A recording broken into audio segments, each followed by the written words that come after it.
Bismillahirrahmanirrahim. Assalamualaikum warahmatullahi wabarakatuh. Alhamdulillah rabbil alamin wassalatu wassalamu ala asyrafil anbiya'i wal mursalin wa ala alihi wa sahbihi ajma'in. Asyhadu an la ilaha illallah wahdahu la syarikalah wa asyhadu anna Muhammadan abduhu wa rasuluh. Allahumma shalli ala Muhammad wa ala ali Muhammad. Rabbi shrah li sadri wa yassir li amri wahlul lisani yafqahu qawli, amma ba'd. Al-Fatihah. A'udzu billahi minasyaitonir rajim. Bismillahirrahmanirrahim. Alhamdulillahirabbil alamin. Arrahmanir rahim. Maliki yaumiddin. Iyyaka na'budu wa iyyaka nasta'in. Ihdinas siratal mustaqim. Siratal ladzina an'amta 'alaihim ghairil maghdubi 'alaihim. Amin. Alhamdulillah, syukur kita kepada Allah Subhanahu wa taala, dibakurnia rahmat dan kasih sayang Allah, kita dikumpulkan dalam rumah Allah ini menunaikan solat fardu maghrib berjemaah sementara menunggu fardu isyak, dan kita isikan dengan pengajian ilmu. Mudah-mudahan beroleh manfaat dunia dan akhirat. Itu yang kita harapkan. Dan duduk dalam rumah Allah ini sama-samalah kita tanamkan niat iktikaf. Mudah-mudahan segala apa sahaja yang kita buat dalam rumah Allah ini, sama ada mendengar ilmu, berzikir, solat dan sebagainya, dilipat gali gandakan pahala. Dan meskipun kita tertidur dek kerana bosannya ceramah malam ni, pun dikira pahala juga kan. Jadi jangan kita lupa untuk niat iktikaf, ya. Rugi siapa yang tak niat iktikaf. Baik tuan-tuan, puan-puan, ibu-ibu, ayah-ayah yang saya kasih sekalian, saya kira ini pertemuan pertama kita di Surau Saujana Impian. Saya tak pernah sampai lagi sini. Yang saya pernah sampai Saujana Utama, Sungai Buloh. Saya keliru. Nasib baik tengok balik Saujana Impian. Kalau tidak dah lepas ke Sungai Buloh dah. Ya? Jadi eloklah saya perkenalkan diri sedikit secara ringkas. Siapakah yang bercakap kat depan tuan-tuan ni, ya? Saya Muhammad Rafiuddin bin Zainal Rashid, ataupun lebih dikenali sebagai Ustaz Undertaker. Bukan Undertaker wrestling, ya. Tak ada sama sekali, tak pernah join mana-mana tournament. Kerana apa saya dipanggil Undertaker? Nanti kita akan terangkan. Saya merupakan mudir Mak Tafiz Kemahiran Nur Fattah di Taman Melawati, KL, dan juga pengurusi eksekutif bagi Skuad Pengurusan Jenazah Malaysia SPJM. Dalam jurusan saya, jurusan Syariah Perundangan, dan saya juga memiliki diploma khas Science in Embalming and Undertaker. Itu sebab itulah dia panggil Undertaker. Kenapa? Kerana dia nama pengurusan, sains pengurusan jenazah dan pengawitan mayat. Itu jawapan dia yang saya ambil di Manila, Filipina. Kenapa? Kerana ada keperluan-keperluan yang menyebabkan saya ambil bidang itu. Berasal daripada Kuala Pilah, Negeri Sembilan, lebih tepatnya Juasih, Kota Keluar bahasa kampung, lebih kurang lah ya tuan-tuan.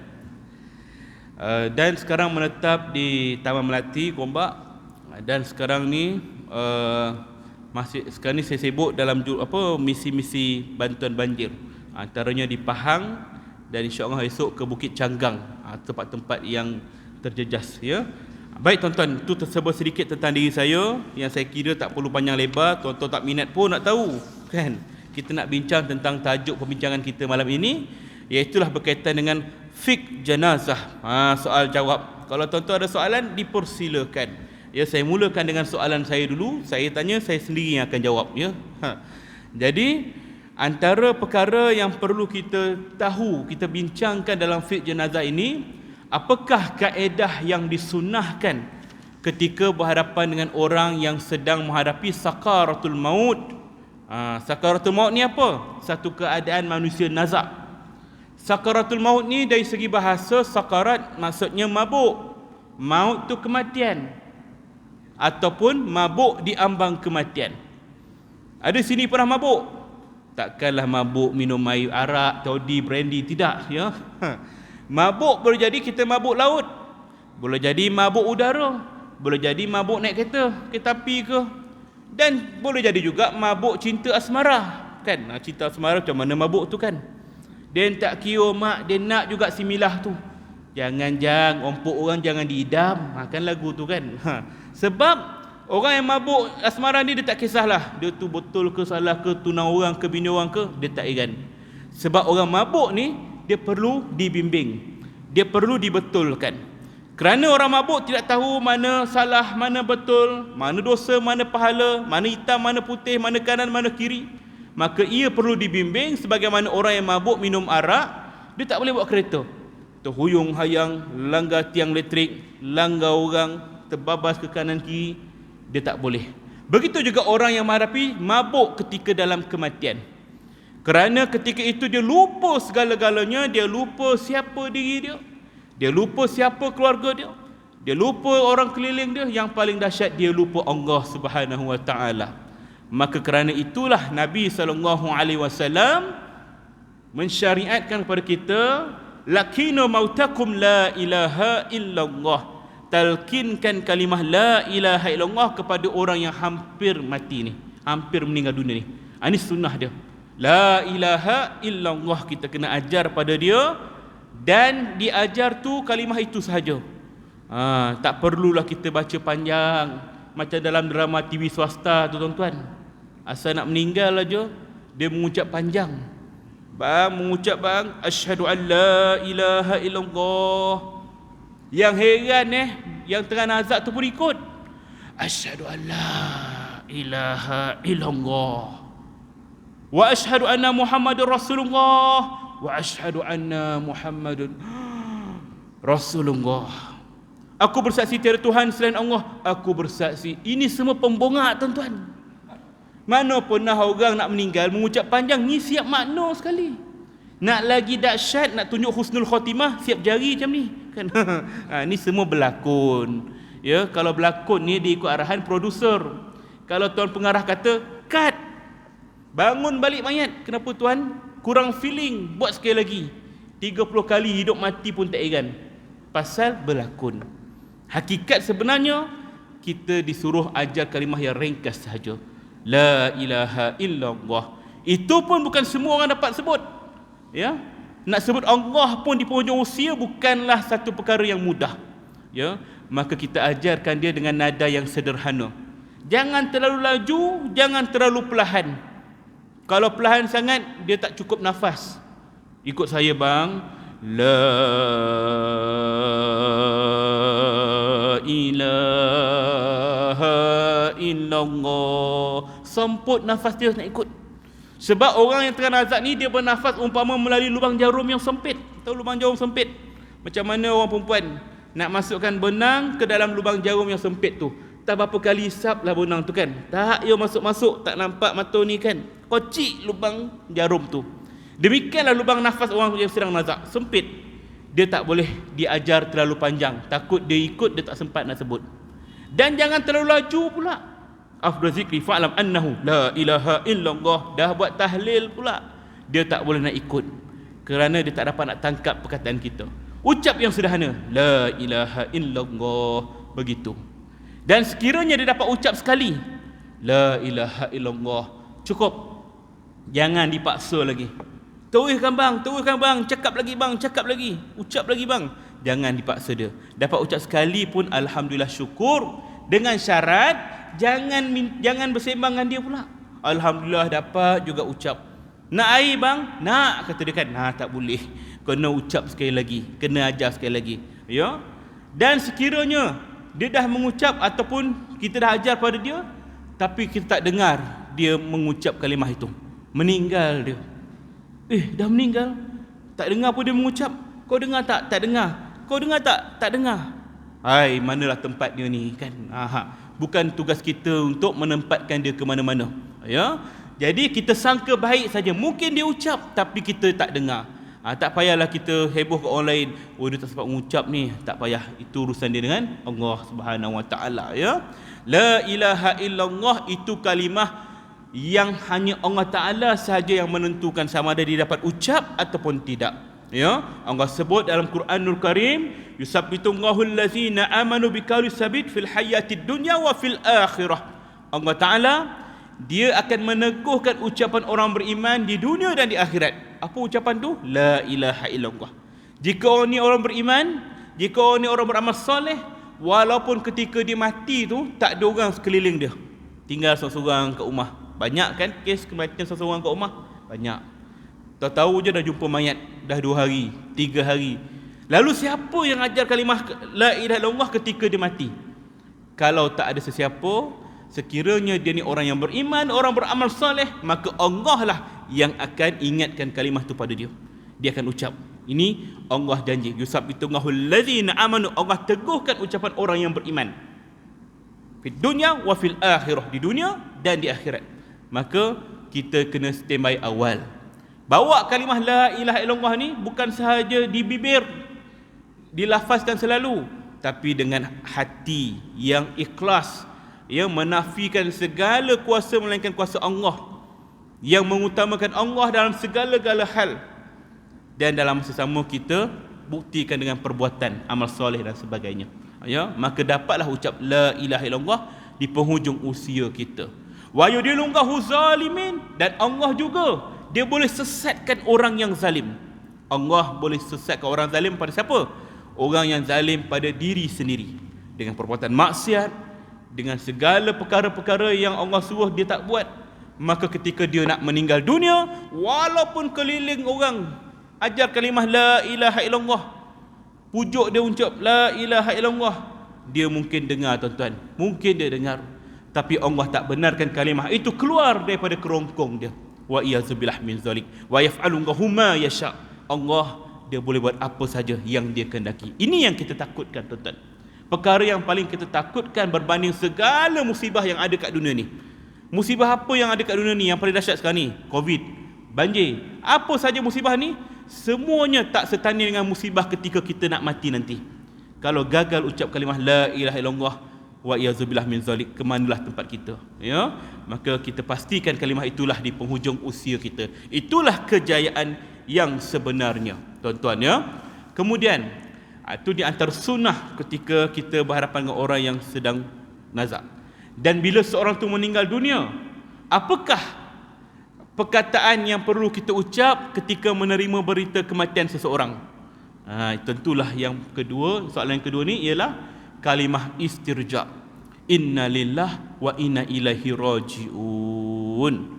Wa basyirus sabirin allazina idza asabathum musibatun qalu inna lillah wa inna ilaihi raji'un. Berilah kabar gembira pada orang-orang yang sabar bila mana ditimpakan ujian, ya, musibah kepadanya, mereka berkata inna lillah wa inna ilaihi raji'un. Sesungguhnya kita semua datang daripada Allah, pada Allah juga kita kembali. Ini kalimah musibah tuan-tuan ya.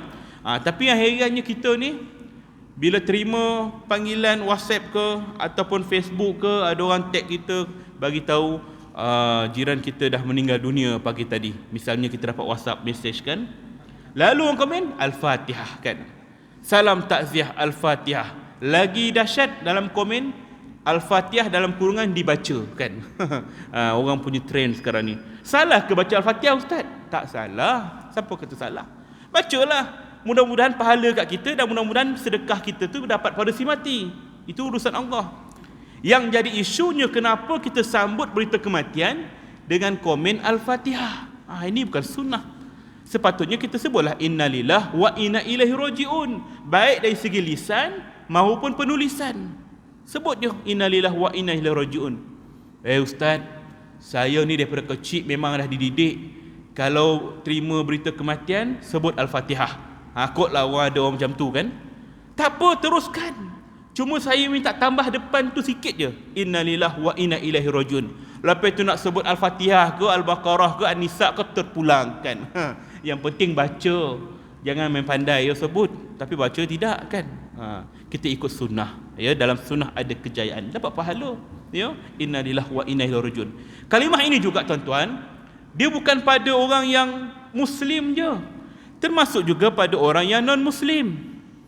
Tapi kita ni bila terima berita non muslim meninggal dunia, contohnya jiran sebelah rumah kita Ramasami meninggal dunia, Lalu kita akan sebut apa? RIP. RIP. Semua komen RIP. Apa tu RIP? Rest in peace. Dia kata RIP. Kan? Tengoklah komen-komen orang sekarang ni dekat media sosial kan. RIP kan. Sebenarnya ucapan ini bukan ucapan kita. Itu ucapan orang yang bukan Islam, orang kafir. Ya. Kita tetap innalillah wa inna ilaihi rajiun. Baik muslim ataupun non muslim, itulah kalimah dia. Ya, sebab mereka juga adalah makhluk Allah dan tetap akan kembali kepada Allah Subhanahu wa taala. Lalu apa hukumnya mengucapkan RIP ketika kematian seseorang? Sama ada Islam ke atau bukan Islam? Hukumnya ialah salah atau bertepat dosa ataupun lebih dahsyat haram. Kenapa haram terus? Kerana itu bukan budaya kita dan perkara ini juga pernah ditegur Allah Taala kepada Nabi Muhammad sallallahu alaihi wasallam ketika kematian bapa saudaranya dalam keadaan Abu Talib dalam keadaan nazak. Ketika itulah Rasulullah sallallahu alaihi wasallam di sisinya. Nabi pujuk bapa saudara dia ni, "Pak cik, ikutlah la ilaha illallah. Kalau kamu sebut macam tu, aku jamin tempatmu di syurga nanti," kata Nabi kepada pak ciknya. Nak pujuk Abu Talib ni masuk Islam. Dan ketika itu Abu Jahal pun ada. Abu Jahal kata, "Wahai Abu Talib, jangan kau sebut kalimah tu. Kita kena pegang teguh dengan agama nenek moyang kita." Kena Nabi pujuk dan akhirnya Abu Talib kata apa? "Wahai Muhammad, anak saudaraku yang aku sayang, aku kekal dengan agama nenek moyang kita." Maka matilah Abu Talib dalam keadaan tidak sempat mengucap, meninggal dalam keadaan kufur. Lalu tindakan Rasulullah macam mana? Rasulullah sedih, nangis. Kenapa? Kerana ini pak cik saudara dia yang paling dia sayang, yang jaga daripada kecil. Lalu ketika itulah Rasulullah SAW kata, "Wahai pak cik," di sisi mayat pak cik dia, "aku berjanji akan minta ampun Allah Ta'ala kepada kamu. Minta Allah ampunkan dosa-dosa Abu Talib," kata Nabi SAW. Lalu Allah tegur Nabi SAW, diturunkan surah At-Taubah ayat 113, "Makana lin-nabiyyi wal-ladzina amanu ayyastaghfiru lil musyrikin walau kanu uli qurba min ba'di ma tabayyana lahum annahum ashabul jahim." Kata Allah, tidaklah dibenarkan bagi Nabi dan mana-mana orang yang beriman meminta ampun bagi orang-orang musyrik, sekalipun orang itu kaum keluarganya sendiri, sesudah nyata bagi mereka bahawa orang-orang musyrik itu adalah ahli neraka. Maknanya tak boleh kita sebut doa ataupun RIP itu doa tu berehatlah kau dengan tenang. Mana ada dia berehat dengan tenang? Ya, maka ucaplah innalillah wa inna ilaihi rajiun. Itulah sunnahnya, ya. Dan juga bukan pada manusia. Kok binatang meninggal pun macam tu juga. Kan ayam mati innalillah rajiun, kucing mati innalillah wa inna ilaihi rajiun, terpijak semut mati innalillah wa inna rajiun, rotek motor mati innalillah wa inna rajiun, kan. Itu kira mati jugalah kan, nak kena top up kan. Jadi itulah kalimah istirja atas segala musibah, termasuklah banjir yang berlaku sekarang ni pun innalillah wa inna ilaihi rajiun. Itu kalimah yang diajar pada kita, tuan-tuan, ya. Baik, kemudian kita baca pula soalan yang seterusnya. Sekiranya tuan-tuan ada persoalan, boleh terus tanya, kita sama-sama itu kita jawab, ya. Baik, soalan yang ketiga kita bacakan. Bagaimanakah dengan seorang mukmin yang meninggal dunia sedangkan dia masih berhutang kepada orang lain? Ni bab ni penting juga. Abu Hurairah menyebut Rasulullah SAW bersabda, "Nafsul mu'min mu'allaqatun bidaini hatta ya'du anhu." Jiwa orang mukmin yang meninggal dunia tergantung kerana hutangnya sampai hutangnya itu dibayarkan oleh ahli keluarganya. Riwayat Ahmad dan At-Tirmizi. Maknanya nyawa orang mukmin, orang beriman tergantung kerana hutangnya sampai hutangnya dibayarkan oleh ahli keluarganya. Tuan-tuan, ya, bab ni penting. Termasuklah orang yang mati syahid. Nabi sebut dalam hadis riwayat Muslim, "Yughfaru lisyahid kullu zanbin illa dain." Seluruh dosa dan kesalahan orang yang mati syahid akan diampunkan Allah kecuali hutang-hutangnya. Penting bab hutang, tuan-tuan. Kalau kita hutang dengan Allah, apa hutang kita dengan Allah? Salat, puasa, zakat. Ni hutang kita dengan Allah. Kalau kita tertinggal dan kita tak sempat nak qada, meninggal sebelum sempat nak qada, ataupun meninggal sebelum sempat kita bertaubat, lalu ada kemungkinan Allah boleh ampunkan dosa-dosa kita. Boleh. Dengan apa? Dengan rahmat Allah. Dia tengok apa kebaikan yang kita buat. Apa kebaikan yang kita buat kat dunia ini yang mengundang rahmat Allah, maka diampunkan segala dosa kita. Walaupun yang mati tu pelaku maksiat, Allah boleh ampunkan. Ada kemungkinan Allah boleh ampunkan, kecuali kalau dia buat syirik pada Allah Ta'ala. Kerana rahmat Allah tu luas. Namun hutang kita dengan manusia, inilah yang tidak akan diampunkan oleh Allah, melainkan kita selesaikannya di dunia ini, ataupun mendapat keredaan orang tu. Kita minta maaf atas salah silap kita, mengumpat dia, memfitnah dia, mengata dia, barulah Allah akan ampunkan kita. Tuan-tuan, bab ni penting, ya. Jadi kalau kita ada hutang dengan kawan-kawan kita yang belum selesai, selesaikan segera. Walaupun hutang tu $10, $10 pun berkira ke kau ni kan? Besok dah meninggal, $10 itulah yang akan menjadi bebanan kat kita. $10 pun tu pun nak tuntut ke kat sini. Walaupun $1 dia akan tuntut, sebab itulah nilaiannya ke akhirat nanti, ya. Maka hutang satu benda yang penting, wajib kita tunaikan, ya. Kata Nabi SAW, tulislah wasiat. Barang siapa hak seorang muslim yang terbaring selama 3 hari di tempat tidurnya, hendaklah dia menulis wasiat untuk keluarga dan kemudian diletakkan di bawah bantalnya. Tulis. Kalau kita ada hutang kita yang tak sempat kita nak selesaikan, tulis. Ayah ada hutang dengan si Polan ni RM50, tak sempat nak bayar, selesaikan. Sekiranya tak jumpa siapa waris dia tu, siapa tu yang berhutang dengan kita tu, tak jumpa, dah cari dah kata-kata kat dalam grup WhatsApp tak jumpa, kat Facebook tak jumpa, entah mana entah dia, entah hidup entah meninggal, tak tahu, lama tak jumpa, tapi kita berhutang dengan dia ni, maka kita sedekahkan mana-mana tempat atas niat nak bayar hutang dia. Macam tu. Sekiranya satu hari nanti kita jumpa dia balik dan dia pula tuntut hutang kepada kita, kau ingat tak dulu kau hutang kat aku RM50? Aku dah sedekah dah, kalau kau nak minta, kau minta kat surau sarjana impian tu. Tak boleh macam tu. Kita wajib bayar balik duit tu walaupun kita dah niat sedekah dah sebelum tu, kerana kita berhutang dengan dia, ya. Jadi itulah cara kita nak menghapuskan hutang, ya. Baik, itu antara perkara yang perlu kita ambil maklum. Ada soalan tuan-tuan nak kita bincangkan? Ya Tuan Haji?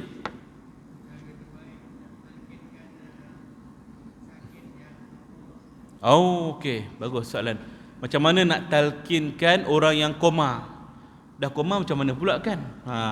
Jadi kita yang disyariatkan pada kita, yang disunahkan pada kita, talkinkan pada orang yang hampir meninggal dunia. Maknanya itu adalah satu ayat umum.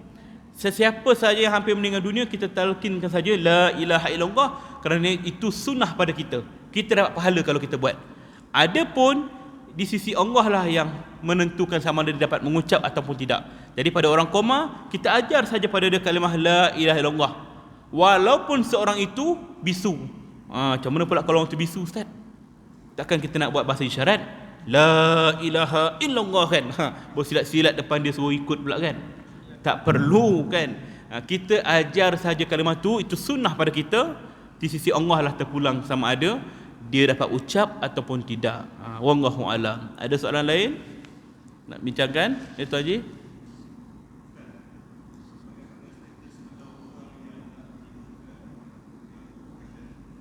Yang nak ditidurkan atau operation?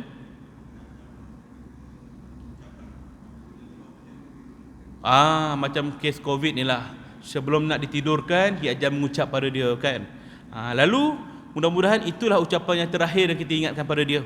Sebab kita tak tahu sama ada dia dibangunkan balik ke ataupun tidak. Maka itu pun dinilai sebagai ucapan terakhir dia. Mudah-mudahan kita doalah dia diterima oleh Allah Ta'ala, ya. Maka usaha kita ialah mengingatkan dia sahaja sampailah dia tutup mata. Selebihnya terserah pada Allah Subhanahu Wa Ta'ala. Ada lain? Ya Tuan Haji?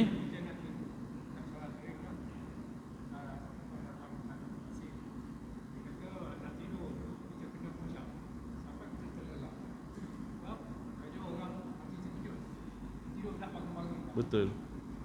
Okey, kata soalan Tuan Haji, macam ada pandangan mengatakan sebelum tidur sebaik-baiknya kita mengucap dulu. Sebab siapa tahu ketika kita tidur tak bangun-bangun dah, meninggal mengejut dalam tidur. Ramai orang macam tu kan. Ini bagus, satu perkara yang disunahkan juga. Ucap kan, antara perkara yang Nabi sunahkan ialah sebelum tidur jangan kita lupa untuk khatam Al-Quran. Pesan Nabi kepada anaknya Fatimah radhiyallahu anha. Fatimah, kalau kau tidur jangan kau tidur selagi tak khatam Quran. Macam mana nak khatam Quran? 30 juzuk. Kita pun 30 juzuk baca ramai-ramai bulan Ramadan kan. Itu pun tak apa khatam kan. Jadi macam mana? Antaranya ialah baca Qul huwallahu ahad 3 kali. 1/3 Qul huwallahu ahad itu ibarat baca 1/3 Al-Quran. 3 kali baca ibarat kita dah khatam Quran. Dan antara lain ialah kita mengucap asyhadu an la ilaha illallah wa asyhadu anna muhammadar rasulullah sebelum kita tidur. Banyakkan zikir kan, mudah-mudahan kita meninggal dalam keadaan husnul khatimah. Begitu juga dalam keadaan kita berwuduk, antara sunnahnya ya, berwuduk. Dan antara sunnah yang lain kita baca ayatul kursi. Barang siapa yang baca ayat kursi sebelum tidur, maka dia akan dihantar 2 malaikat untuk menjaganya sehingga dia bangun pada esok pagi. Maka malaikat itu akan sentiasa mendoakan kebaikan untuk dia. Baca ayat kursi. Banyak kelebihan orang baca kursi ni. Siapa yang baca ayat kursi tiap-tiap kali lepas solat, maka Allah jaga dia sehingga waktu solat yang berikutnya. Kan? Siapa yang baca ayat kursi ketika dia nak keluar rumah, Allah lindung dia sehingga dia balik ke rumah. Begitulah ceritanya. Ya, Allahu alam. Surah Al-Mulk antaranya. Baca surah Al-Mulk tiap-tiap malam kerana itu antara cahaya kita di dalam kubur nanti. Kegelapan malam, kegelapan kubur lagi gelap. Ya, itulah antara hikmah dia. Wallahu alam. Ada soalan lain? Baik. Saya ambil soalan yang biasanya orang tanya, ya. Apa dia? Soalannya ialah, bolehkah ahli keluarga dan sahabat handai mencium si mayat? Ini soalan famous. Bila nak cium jenazah je, mesti akan muncul 2-3 orang watak. Mana-mana tempat pun sama je. Kesat air mata tu, kan? Kesat air mata tu. Jangan kena air mata.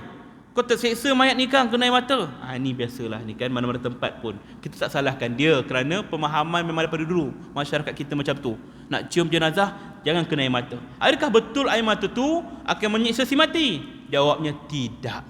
Ya, Nabi tidak pernah melarang air mata jatuh ke pipi mayat. Bahkan itu adalah sunnah, menangiskan mayat, menangisi mayat. Ada ulama kata siapa yang tak menangis ketika ahli keluarganya meninggal itu bid'ah. Sebab Nabi setiap kali keluarga dia meninggal mesti Nabi akan menangis. Itu fitrah.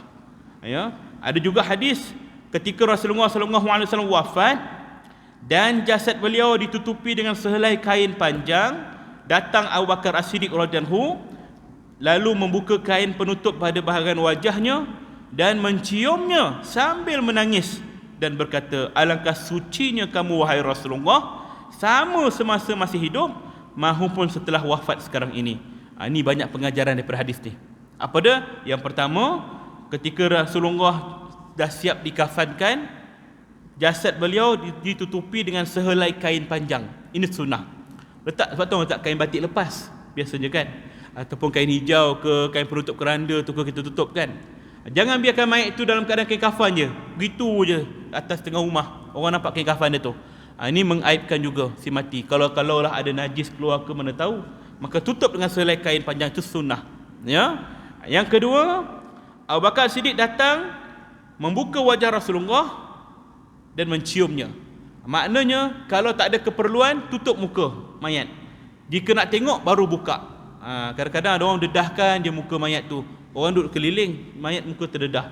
Ini bukan satu perkara yang baik. Tutup jika tak ada keperluan. Orang nak tengok baru selak. Yang kedua. Yang ketiga, Abu Bakar datang cium Rasulullah. Maknanya sahabat Nabi pun boleh cium. Begitu juga kita, kalau sahabat kita meninggal, ciumlah. Ya. Dan yang keempat, sambil menangis. Maknanya Abu Bakar dia cium sambil menangis. Maknanya air mata tentu jatuh pada pipi Rasulullah. Kalau Abu Bakar As-Siddiq pun menangis dan jatuh air matanya ke pipi Rasulullah, kenapa tidak kita? Dari sudut hukum tidak jadi masalah. Namun dari segi adab, adab kita kena tahu juga ya. Sekiranya kita nak cium jenazah, sebaik-baiknya laplah air mata. Kerana dibimbangi sekiranya kita menangis, dalam menangis mentah-mentah lah kata Ustaz Rafi dah cakap tu hari tak ada masalah pun air mata ni. Menangis siap package dengan hingus pula tu. Cium kan. Dah meninggalkan bahan bukti kat pipi mayat tu. Kan? Orang kemudian datang nak cium juga. Dia tengok nak cium. Tak apalah imam, tutuplah muka mayat ni kan. Hilang selera pasal ada londe kan ataupun air mata. Jadi sebaik-baiknya kita beradablah pada orang lain. Lap air mata, cium jenazah. Sekiranya air mata kita tumpah pada mayat, tak jadi masalah. Segera lap, ambil tisu, lap. Ya, itulah adab dia. Ya, kepada orang lain. Ya, baik. Itu tentang air mata. Yang Nabi larang ialah meratap. Meratap macam mana? Meratap tu dia menangis, meraung, kan? Macam mana kebiasaan orang jahiliah dahulu. Koyak baju, menangis meratap-ratap kan. Ini salah. Walaupun dia tak menangis kat sisi mayat, dia keluar surau, dia menangis, dia tumbuk dinding, menangis. Kenapa abang meninggal bang? Kenapa bang? Dam. Imam pun tegur, sabarlah. Dia tumbuk imam, kenapa bang? Makna kata dia tak dapat nak kawal emosi dia kan. Maka dalam hal ini meratap yang salah, yang diharamkan. Yang Nabi tegah, jangan kamu meratapi mayat kerana ia menyeksa si mati. Ya, maka elakkan benda begitu. Sebab itulah di awal-awal Islam mula berkembang, ketika itu Nabi melarang orang datang ke kubur, termasuklah orang perempuan. Nabi larang, jangan kamu pergi ke kubur. Sampai orang nak ikut, Nabi tanya, engkau ke yang angkat jenazah? Tidak. Engkau ke yang masukkan jenazah ke dalam kubur? Tidak. Engkau ke yang kambuskan tanah? Tidak. Maka lebih baik kamu duduk kat dalam rumah, kata Nabi pada orang perempuan ketika itu. Ya. Dan setelah Islam mula kuat, mula berkembang, dan kemudian Rasulullah wafat, satu hari Aisyah radhiyallahu anha baru pulang daripada perkuburan sahabatnya Abdul Rahman, saudaranya Abdul Rahman. Dan ketika itulah sahabat yang lain bertanya, wahai Aisyah, kamu daripada mana? Aku baru balik menghantar jenazah saudaraku. Dan ketika itulah sahabat bertanya, bukankah Nabi larang orang perempuan pergi kubur? Kata Aisyah, dulu dia melarang, sekarang dia membenarkannya. Maksudnya ialah orang perempuan boleh pergi ke kubur. Kenapa Nabi dulu larang, kenapa sekarang boleh? Sebab Nabi bimbang budaya jahiliah dahulu terbawa dalam masyarakat Islam. Apa dia budaya jahiliah? Sekiranya di awal-awal Islam mula berkembang, waktu itu iman sahabat belum cukup mantap lagi. Ketika itu ada kematian, dibimbangi orang perempuan yang paling dahsyat ratapannya, menangis-nangis kan, meratap-ratap. Nabi bimbang sekiranya perkara itu berlaku di zaman Islam mula berkembang, boleh menjadi asbab hukum pula pada kita. Itu dulu ada je orang perempuan menangis, Nabi diam je, akan jadi hukum pada kita pula. Maka disebabkan itulah Nabi larang dahulu. Sehinggalah orang Islam dah semakin kuat iman dia, baru Nabi benarkan. Sebab Nabi tahu dia tak akan meratap lagi dah. Itu di antara perkara yang menyebabkan orang perempuan boleh mengikuti jenazah ke kubur dengan syarat dia tidak meratap. Ya, wallahu alam. Ada soalan lain? Ada? Kita ada masa lagi kalau nak soalan. Baik. Soalan yang seterusnya, bolehkah seorang suami memandikan isterinya? Begitu juga sebaliknya. Suami nak mandikan isteri ketika isteri meninggal dunia, isteri nak mandikan suami ketika suami meninggal dunia. Boleh ke tidak? Jawabnya boleh. Kerana pernah berlaku di zaman Rasulullah sallallahu alaihi wasallam, ketika Rasulullah dalam keadaan sakit. Waktu tu Rasulullah semakin hampir kewafatannya, 3 hari sebelum wafat. Rasulullah baru balik daripada satu tanah kubur Baqi'. Ketika itulah dia sakit kepala yang sangat. Aisyah radhiyallahu anha, isterinya di sisi, dia tengok suaminya dalam keadaan sakit, dia cuba ajak bergurau untuk memberikan kelegaan pada suaminya. Lalu dia kata, abang, saya alih lah, maksudnya lebih kurang begitu. Sekiranya saya mati dulu, tentu abang kahwin lain kan? Tengok, bukan sahaja isteri kita tanya macam tu tuan-tuan, Aisyah radhiyallahu anha pun tanya pada Rasulullah begitu kan. Siapa suami yang tak pernah ditanya soalan begitu, kena cek balik isteri dia kan, betul ke tidak normal ni kan. Mesti dia akan tanya, kalau saya mati dulu mesti abang kahwin lain kan? Itu soalan famous kan. Jadi semua orang merasainya, termasuklah Rasulullah sallallahu alaihi wasallam sendiri. Dan ketika itu Rasulullah tahu Aisyah radhiyallahu anha bergurau, tapi dia tidak membalasnya. Kebiasaannya Rasulullah bila Aisyah bergurau, dia akan balas balik.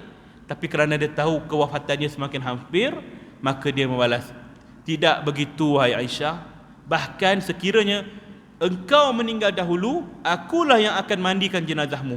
Kata Nabi SAW, maknanya suami boleh mandikan jenazah isteri. Begitu juga sebaliknya. Namun ada syarat-syaratnya.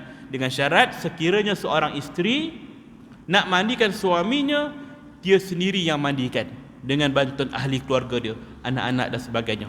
Dia tak boleh duduk tengah-tengah. Time itulah ada imam, ada Bilal, Tok Sia, ada JK.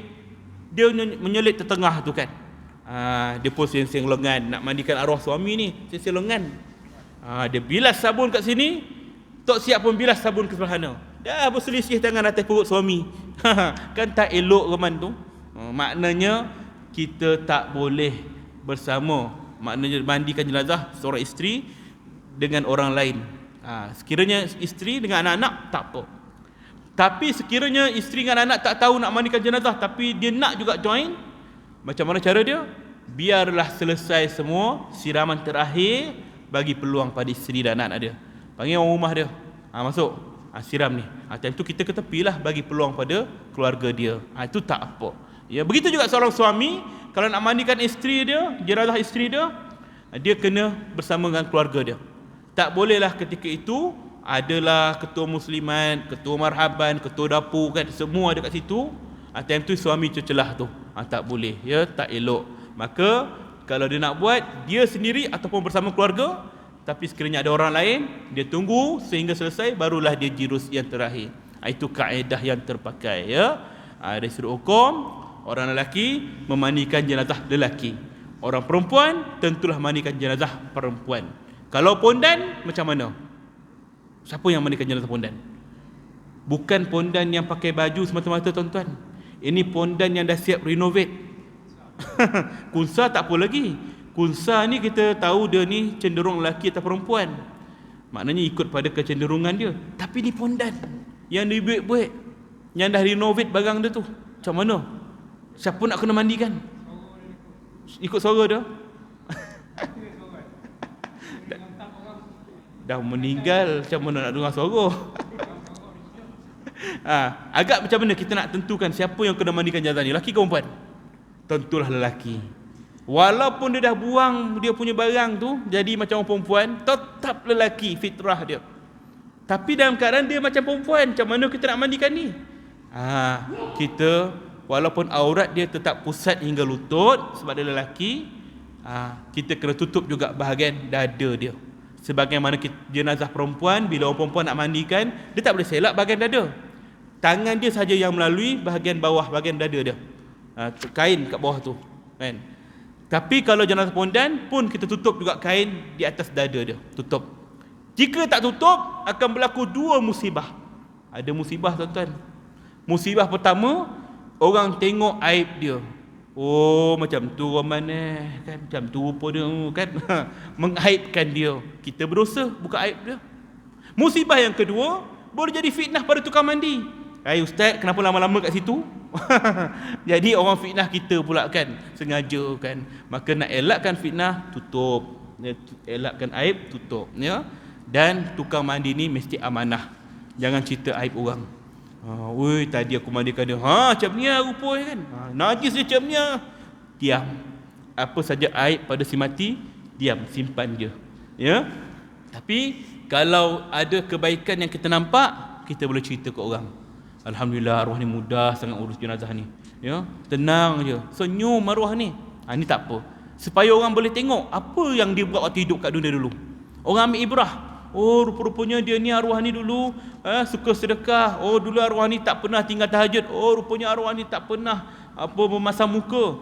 Maka hal-hal inilah yang kita boleh belajar pada orang yang meninggal dalam keadaan baik, ya. Maka disunahkan kita cerita hal-hal yang baik, dan juga disunahkan pada kita ucap yang baik-baik di sisi orang yang meninggal dunia. Kerana ketika itu malaikat mengaminkan setiap kata-kata kita.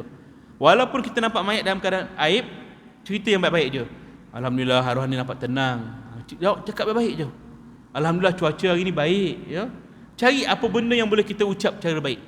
Alhamdulillah arwah ni meninggal hari Jumaat. Makna cerita je benda-benda yang boleh mendatangkan rasa tenang kepada waris si mati. Dia dengar pun dia selega. Arwah ni baik ni, insya-Allah ramai orang datang solat dia. Dia ni baik ni kan. Maka hal-hal ini tuan-tuan kita boleh cerita pada orang, ya. Tapi hal-hal yang keaiban jangan cerita. Jadi saya kira mungkin nak masuk isyak dah, lagi 2 minit, ya. Sekiranya tak ada persoalan tambahan, ada lagi soalan? Jadi insya-Allah lah itu sedikit sebanyak yang dapat kita kongsikan tentang fiqh jenazah. Banyak lagi hal-hal lain yang kita nak ceritakan tentang adat masyarakat kita ni, ya. Kadang-kadang hal nak letak jenazah ke mana, kepala kanan kiri pun, benda-benda macam tu pun jadi pertikaian, ya. Ada benda yang boleh kita bincangkan, ada benda yang memang dah ditetapkan dari sudut hukum. Jadi benda beginilah terbahagianya bab wajib, bab sunat ataupun adat kita sahaja. 3 benda ni yang kita kena tengok mana pembahagian dia dalam bab-bab fiqh jenazah ini, ya. Segala itu daripada saya. Minta ampun, minta maaf sebarang kekurangan, keterlanjuran kata-kata dan masih ambil. InsyaAllah ada umur, ada rezeki, berjumpa kita di lain waktu dan kesempatan. Saya doakan mudah-mudahan kita semua terlindung daripada segala wabak penyakit, daripada segala musibah banjir, daripada segala malapetaka. Mudah-mudahan terlindung buat diri kita dan keluarga kita, insya-Allah dunia dan akhirat. Rabbana atina fid dunya hasanah wa fil akhirati hasanah wa qina adzabannar. Walhamdulillahirabbil alamin. Subhanaka wa bihamdik asyhadu an la ilaha illa anta astaghfiruka wa atubu ilaik. Bismillahirrahmanirrahim. Wal 'asr innal insana ladzina amanu wa 'amilus solihat wa tawassaw bil haqq wa tawassaw bis sabr. Assalamualaikum warahmatullahi wabarakatuh.